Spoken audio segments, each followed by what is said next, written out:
જે માણસે જીભને જીતી લીધી એણે બધું જીતી લીધું. જીભના બે કામ છે, સ્વાદ અને વાદ.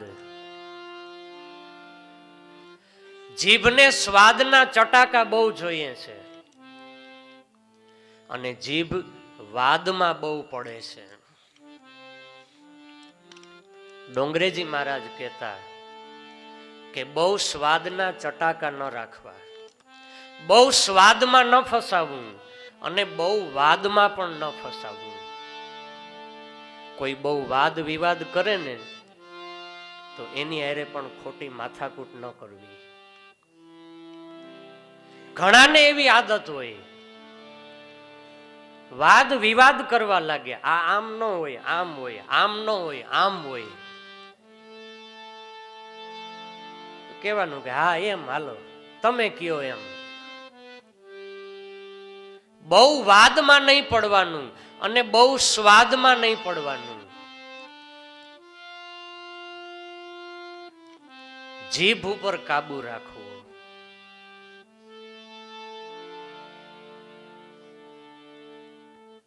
આ જીભમાં હાડકું નથી, પણ એ હાડકા ભંગાવી નાખે.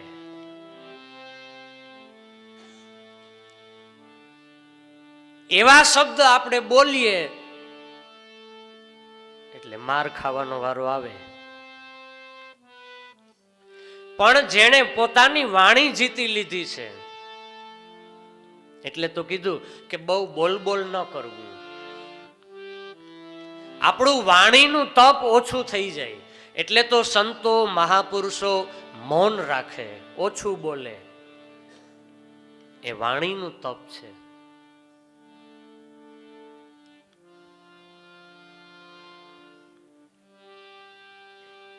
એક દિવસ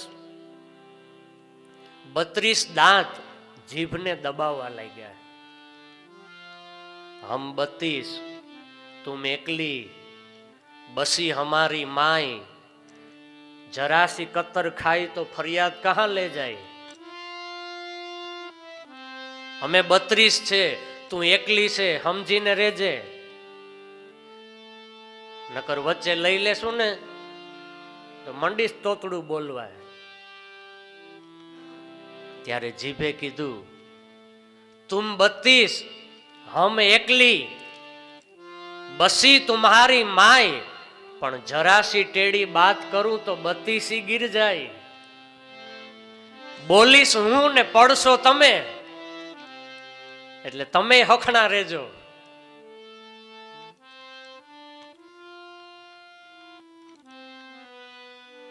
ભગવાને જીભ આપી છે તો જીભ હારા કામમાં વાપરજો, હારા માર્ગે વાપરજો. કોકનું હારું થાય એવું બોલજો, કોકનું બગડતું સુધારજો. પણ આપણને ટેવ પડી ગઈ છે કે આપણે કોકનું બગાડવામાં આપણી જીભનો ઉપયોગ કરીએ છીએ.